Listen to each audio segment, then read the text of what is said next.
1886-жылы 1 майда AQSh'нын Чикаго шаарында эмгекчилер жумуш убактысын 8 саатка чейин кыскартуу талабын коюп, нааразылык акциясына чыгышкан. Андан бери 1 май эмгекчилердин күнү катары белгиленип, СССР малында мамлекеттик деңгээлде көңүл бурулган. Бул майрам совет мезгилинде эмгектин, тынчтыктын майрамы катары өзгөчө шаңдуу белгиленчү. Кыргызстанда 1 май эмгекчилердин эл аралык майрамы катары жыл сайын белгиленип келет. 1 майдын бүгүнкү күндөгү мааниси тууралуу сурамчылоо жүргүзүп, ар кандай жооп алдык. Ошо студент кезде азыр эсиме кетип кетти сен сурооңан. 1-курста окуганымда мындай деп келди, ушул ак үй тараптан келсе керек. Чачы узун, сулуу кыз болсо бергиле деп ана мени тандашыптыр. Чачым узун болчу да, анан келип эмнеге чачыны сурайт десе, көрсө ушу кыргыздын кыздары экини өрүп чачын таштап, жакшынакай кийинген кыздарды бергиле деп, анан ушул жерде пропуска бердим, милициялар өткөрбөйт. Ак үйдүн алдыга келсем, депутатты жандап өтөт дейт. Парадты депутаттар биринчи баштачу да. Ошондон бир депутаттын жанына койду. Анан какайган боюнча өтсөм баары суктанып, сени телевизордон көрсөттү. Ушу студенттер да биринчи ушундай өттү дешип таңыркаган да, ошо мезгилдечи.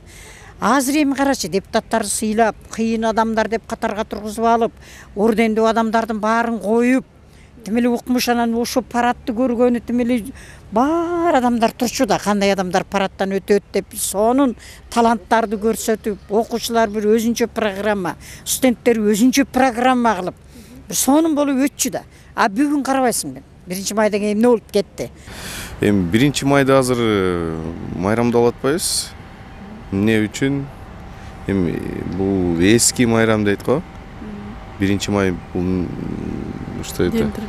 День трудящийся болуп кетет окшойт.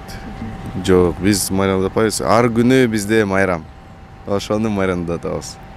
Азыр эмнегедир андай шаң деле жок. 1 майды ойлогон киши деле жок. Бири-бирибизге жолукканда майрам менен да аябай учурашчу элек. Андай нерсе жок. Майрам экенин азыр эч ким деле сезбейт, билбейт. Биз эми Советтер Союзунун маалында жашап калган муундун өкүлдөрүбүз да. Ал мен ачыгын айтканда 1 майды эмгекчилердин эл аралык тилектештигинин күнү катары майрамдагым келбейт. Азыр ачык эле айтайын, жана азыркы биздин замандагы замандаштарымды белгилебей эле койгула дегим келет да. Ал калдык сыяктуу болуп калды да. Бул майрам биз үчүн өзгөчө майрам болчу да. 7-ноябрь 1 май деген. Биз парадка басчу элек. Бул майрамга 1 ай мурдалап даярданчу элек, 2 ай мурдалап даярданчу элек. Эң жакшы күндөрдүн бири болчу. Эң жакшы майрамдачубуз, балалык күндөрүбүздүн эсте кала турган күндөрдүн баары ушул 1 май, 7-ноябрь майрамдары менен өтчү. Парадка басчубуз, ар кандай шаан шөкөттөрдү өткөрчүбүз. Ошол эми кийим кечебиздин баарын даярдап алып, сонун гүлдөр жасап, баягы жазгы гүлдөр жасап алып, шариктерди үйлөп алып, көчөгө чыкчубуз. Эми азыр андай деле кызык жок. Ошо кезде аябай жомоктогудай эстейбиз азыр. Биз 1 майда эме кылабыз, майрамдайбыз үйдө эле, ошол. Кантип майрамдайсыздар? Жөн балдарыбыз менен отурабыз, баары орозобуз, үйдөгүлөр баары. Мен 1 майда майрамдабаймын. Студентмин, студент болгондуктан азыркы учурда окуудун, билим издөөнүн эле үстүндөбүз. Буйруса эмгектенип баштаган соң 1 майда майрамдап калышыбыз мүмкүн. Бирок азыркы учурда ал майрам актуалдуу деле болбой калды. Балким бир канча убакыттан кийин ал майрам жок болуп кетиши мүмкүн.